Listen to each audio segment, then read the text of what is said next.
समस्त को नमस्कार। मो ना सानो भूया। मो गाँ हूँ बरनाल पारलाके मंडी गजपति ओडिशा। आउ मु एबे परित्राण पाई मो परित्राण विषय को मु कहबाक जाउछि। आउ मोर परित्राण विषय रे कहबा पूर्वरु मु गोटे वाक्य पढ़ुछि।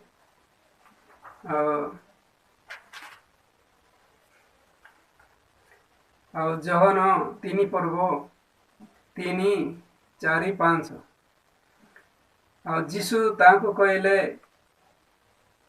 जीशु तांको उत्तर देले सत्य सत्य मु तुम मानकु कहूछि पुनर्बार जन्म नहेले कहीं ईश्वर को राज्य देखि पारे ना। निकोदेम तांको पचारिले वृद्ध हेले ही मनुष्य कि प्रकार जन्म होई पारे, से कौन द्वितीय थर अपना माता गर्भरे प्रवेश करी जन्म होई पारे। जीशु उत्तर देले सत्य सत्य मु तुमको कहूछि जल और आत्मारु जन्म नहेले कई ईश्वर राज्य रे प्रवेश करी पारे नहीं। हाँ मु हिंदू परिवार जन्म नहीं थिले। आउ सेठू आउ गाँव रे समस्ते क्रिश्चियन हे गले। आउ आमे आम परिवार रे केवल आउ लास्ट रे थिल तापरे आमे क्रिश्चियन हे गलु। हिंदू समय रे आमे हिंदूर रीतिनीति अनुसार आमे आउ बड़ी उत्सर्ग करथिलु। आउ आमे चेली मेंढा कुकुड़ा ए सब नहीं आउ देवी देवता को पूजा करथिलु। सब आमे हिंदूर रीतिनीति को धर्म कर्म करी आमे चलुथिलु। आउ सही समय रे आउ प्रभु को दास माने आसी हम मान को क्रिश्चियन एवं निमंते से माने कहले आउ तमे क्रिश्चियन हे जाओ आ सब किछि तमरो चेंज हे दिबो, सेति पई देवी देवा पूजा को तमे छाड़ी दियो बोले कहले। आउ सही वाक्य को आमे सुनी क्रिश्चियन को ग्रहण कलु। तापरे आमे से चर्च को जाउथिलु, उपवास करुथिलु, दान देउथिलु, सब धर्म कर्म करथिलु। आउ सेठी चर्च रे मध्य आमको सिखौथिले चेष्टा करी बंचिबा पई।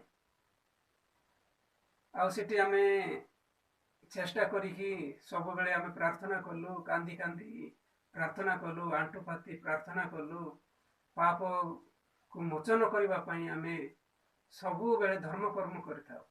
मात्र सही चर्च रे आमे कौन सी प्रकार पाप क्षमा को आमे समाधान पाई पारिलो नाही। पाप द्वारा आमे बेसी विचलित होई आमे पाप रो मुक्त हेबा पई सबु बेले आमे पाप को स्वीकार करथिलु।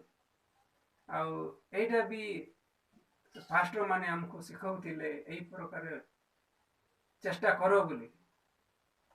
तो सेति बेले आउ सुसमाचार प्रभु को दास माने आम पाख को पहुंचाइले। आ सेटे मु से मानकु से मानकर सुसमाचार को कहले आउ मु सेटे ग्रहण करि पारिले नाही। आ सेटे हृदय बंद करी मु सुनिथिले। किंतु एई जहन 3 पर्वर कहानी को मते प्रचार कले। तो मु बाप्टिस्ट चर्च रे मु सेठी लीडर थिले। आउ जेते बेले जहन पुस्तक रो कहानी को निकोदिमास रो हृदय को नहीं कि सेठी जेते बेले मु पाइली हाँ मु गोटे लीडर। निकोदिमास मध्ये लीडर गोटे थिले, किंतु जीशुकर वाक्य आउ से बुझी पारिले नाही। एही परि मु थिली। आउ पुनर्जन्म और अर्थ मुझे जानी नथिली आउ जल एवं आत्मा द्वारा सेठी केमती पुनर्जन्म हेबो से विषय मु जानी नथिली निकोदिमस निकोदिमस रो हृदय को नहीं सेठी प्रभु को दास मानक उल्टा से मानक प्रसन्न करुथिले किंतु निकोदिमस कौन पाई सेठी जीशुंकर कहवा वाक्य को से माने बुझी पारले नहीं लीडर है कि से विषय गोटे गोटे प्रभु को दास मते जिते बेले पचारिले मुझे बुझी पारिली हाँ मु लीडरशिप हेले मु जीशुंकर वाक्य को मुझे जानी ना मु केवल मोर चिंता को नहीं कि मुझे सर्च रे लीडरशिप कि लोक मान को मु शिखौथिले मु मध्य आउ लोक मान को विचार करुथिले लोक मान को चेष्टा द्वारा बंचिबा पई मते सेठी शिखौथिले किंतु कौन सी प्रकार सेठी समाधान एई पारला नै किंतु जते बेले प्रभु को दास सुसमाचार आउ पहुंचाइबा पई आउ प्रभु को दास मान को पठाइले आम मान को पाप क्षमा आउ देबा पई पाप रु क्षमा पाइबा पई सेठी जते बेले प्रचार करले आउ सेठी रोमियो 3 पर्व 20 को देखिबा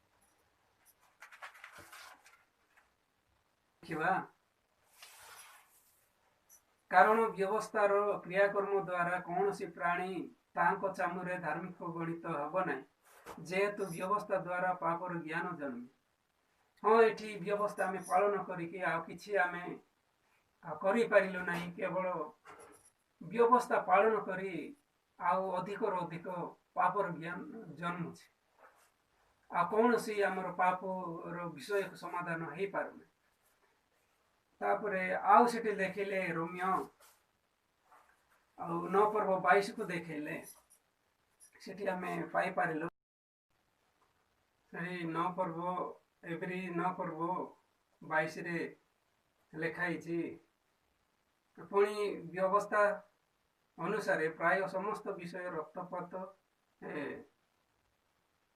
समस्त विषय रक्त द्वारा सूचीकृत हुए आउ रक्तपात बिना पाप मोचन हुए ना सेठी मु केवल व्यवस्था द्वारा मु चेष्टा करथिली आ सेठी चेष्टा द्वारा सब मोर पाप समाधान हेबो बोली मु भाबथिली किंतु एटी पाइले आ व्यवस्था अनुसार केवल रक्त द्वारा ही पाप मोचन होई थाए तो मु केवल चेष्टा द्वारा सेठी मु रक्त आउ कोन देई पारिबी मु देई पारिबी ना आ सेठी रक्त देवा पई केवल यीशु ख्रीष्ट दियंती से रक्त द्वारा ही पाप मोचन हेबो तो सेठी एवरी 10 रो 10 मध्ये लेखाई छी आ यीशु ख्रीष्टंक शरीर एकातर के उत्सर्गीकृत हेबा द्वारा से इच्छा हेतु आंबे माने पवित्रकृत होई अछि यीशु गोटे थर रे से तारो इच्छा रे आ एकातर के उत्सर्गीकृत हेबा द्वारा आंबे माने पवित्रकृत होई अछि एटी प्रभु को दास एई विषय को एई वाक्य को देखै आ मोर आउ हृदय को आघात हैला तब सेठी मु वाक्य को ग्रहण करबा के लागिली आ सेठी मु आविष्कार करली तो हाँ मु चेष्टा द्वारा मोर किछि हेई पारबो नाही केवल यीशु ख्रीष्ट को रक्त द्वारा मोर पाप मोचन हेई सारिछि हाँ सतरे आ यीशु मो पई बळी हेले आ मोर पाप को क्षमा कले एकातर के तार इच्छा द्वारा मु एबे पवित्र कृत होई अछि बोली मु सेठी हृदय खोलिली आ विश्वास करिछि आ एवरी 10 रो 14 रे सेठी लेखाई छी कारण केवल एक बळी उत्सर्ग द्वारा सही पवित्रकृत होइतिबा लोकमान को चिरकाल पई सिद्ध करियछंती तो यीशुंकर केवल एक बळी उत्सर्ग द्वारा पवित्रकृत होई अछि ताइले मु एठी पाई पारिली तो तांको रक्त द्वारा मु पवित्र कृत होई अछि आ चिर काल पई मते मु सिद्ध होई सारिछि बोले सेठी मु जानि पारले आउ से एवरी एवरी 10:18 मध्ये ଲେଖାଇଛି ଏହି ସମସ୍ତ ମୋଚନ ହେବା ସ୍ଥଳେ ପାପ ନିମନ୍ତେ ଆଉ ବଳି ଉତ୍ସର୍ଗ କରିବା ଅନାବଶ୍ୟକ। ହଁ ସେଠି ସବୁ ସମାପ୍ତ କରିଛନ୍ତି ମୋ ପାପ ନିମନ୍ତେ ଯୀଶୁ ଆଉ ଯୀଶୁ ଆଉ ଦ୍ୱିତୀୟ ଥର ଆଉ ସେଠି ବଳି ଦେବାର ଅନାବଶ୍ୟକ।